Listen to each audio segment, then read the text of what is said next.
June real estate numbers are strong, and we find out what's happening in the Barnstable Police Department on this episode of Barnstable Today. It's Wednesday, July 27th, 2016. I'm Sarah Mannel.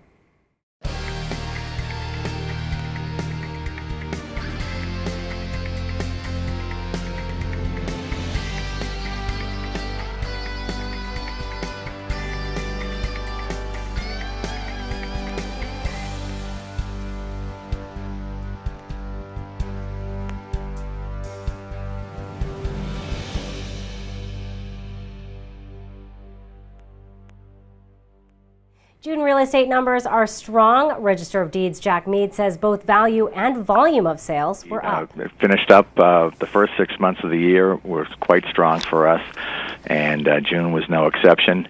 We were up over 3% in terms of the volume of activity from the year before, and with the value of sales up over 14%. So the median value was up nearly 6% over a year ago. So that was just a good month. Mead says that June also saw a decline in the number of foreclosures, but we aren't out of the woods yet. We include those in sales as well, but we also break them down, and we have the foreclosure activity. Actually, another positive sign for the first time, I think this year we were actually down in foreclosure numbers for 16 as compared to 15. We'd seen those numbers start to creep up again as 2016 was going along, and in this last June, this last month, we were down to 12 as opposed to 17, but we're still up for the year, almost twice as many as we did a year ago at this time. So that's still a troubling sector of the market, and it's of some concern as well. Mead says that it is a great time, though, to purchase a home. The interest rates are as low as they've ever been, really, and so that, I think, is helping us a lot. That's making homes more affordable from the interest rate perspective, obviously, for people being able to buy and invest in. What that means for the overall economy, it's hard to say. I think, we're still, a long way away from where the volumes we were doing back, when things were sort of almost irrational exuberance in the real estate market, as that was described many years ago. But what we're seeing is, solid, steady levels of activity, and I think because we've been seeing that for a few years now, people are getting a very, you have a better sense of the market. On both sides of the equation, from the buyers and sellers, as well as from the lenders. They get a sense of value that they can count on when they're making a loan.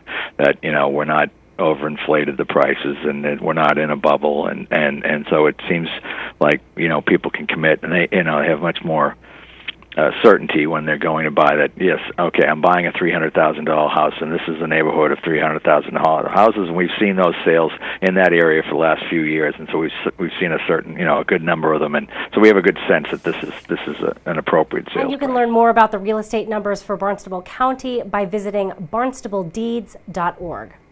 To get the latest news from the Barnstable Police Department, we chat with Police Chief Paul McDonald. Chief, it's been a very busy week for the Barnstable Police Department. Let's start out with some of the search warrants that you issued or served over the week. We executed a couple of search warrants. Of course, we had the plane crash back last Sunday, but we'll start with the first search warrant. Last Thursday at about 4:30 in the afternoon, we executed a search warrant at 25 Summerside Lane in Hyannis. Summerside Lane is a short, very quiet street off of C Street. We have received numerous complaints about what I would describe as localized street-level dealing. Individuals would come up with bicycles, motorcycles, cars, stop for a very short period of time, and then leave the area. The neighbors were concerned. They called up. We set up a surveillance team on the house. We were there for a relatively short period of time because of the quantity of narcotics was being dealt out of the house. So last Thursday, they obtained a search warrant. They executed the search warrant, and they ended up arresting two individuals. The first one was Edward Torres of Summerside Lane. He was charged with distribution of a Class A substance, heroin. And the other subject was arrested for Daniel McSweeney. He was arrested on a default warrant for possession of Class B at a Barnstable District Court. And this is something more of a quality of life issue. They are not large-scale dealers, more street level, but they were definitely causing a problem in that very small, quiet street. So that was the first warrant that was executed last Thursday. The second warrant we executed last Friday. It was about 12:15 in the afternoon. Detective Sexton, he's been the lead investigator on multiple B&Es out in the Katuah Master Mills area.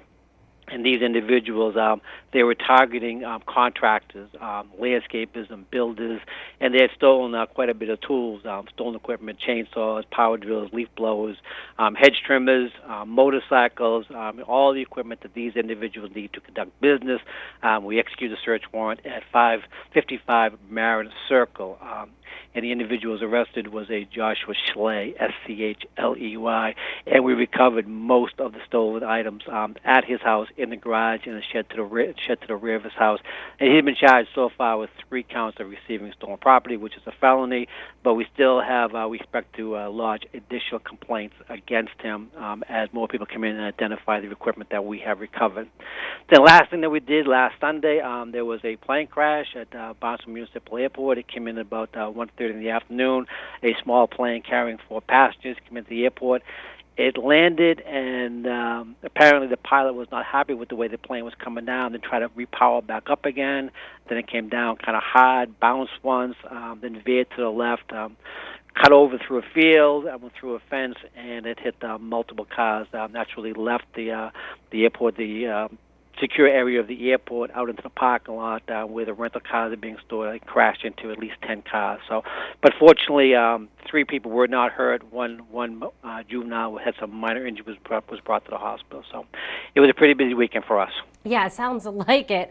You know, going back just a little bit, back to the warrants that were issued. Yep.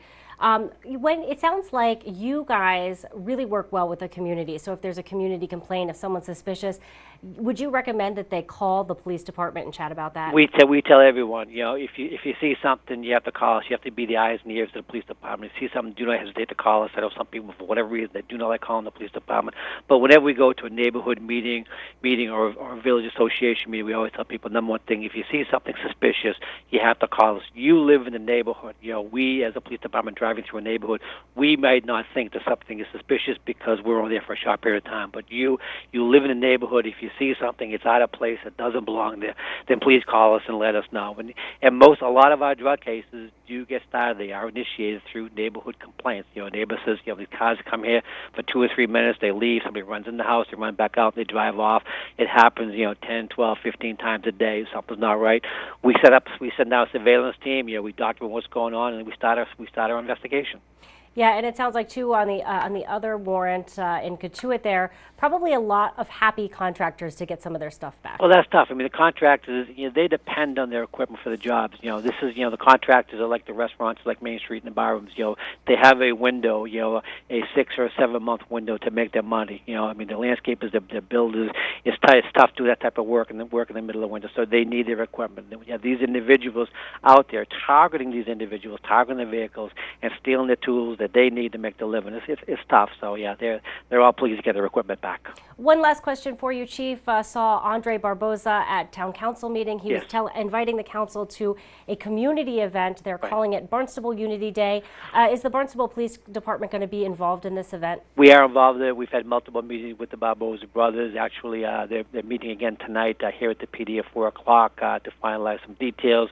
You know, this is something we're not recognizing the police department. We're recognizing community. You know, we want everybody to know there are no sides out there. This is one community that works together. It's more of a show of solidarity of support for everyone, and I applaud the Barbozas for doing this. You know, but we want to have food out there. We want to have some entertainment out there. We want to have it be a significant event for the entire community. So it's taking some planning, and hopefully we'll see everybody out there. It's scheduled for August 5th from 4 o'clock in the afternoon till 7 o'clock in the evening. So it'll be a good time for everybody, and everything will be free.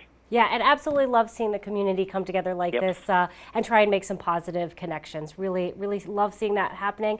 Thank you for all the work you're doing, Chief, and of course, thanks for chatting with us. We look forward to chatting with you again next week. We'll talk to you We'll then. be sure to tune in to our hour-long news program, Barnstable This Morning, weekdays at 8 a.m. On tomorrow's show, we will chat with Ian Sinetti, the MC for the upcoming Pops by the Sea event. We'll chat with Assistant Airport Manager Katie Service, plus we'll have all the news and information you need. For Barnstable Today, I'm Sarah Mannel.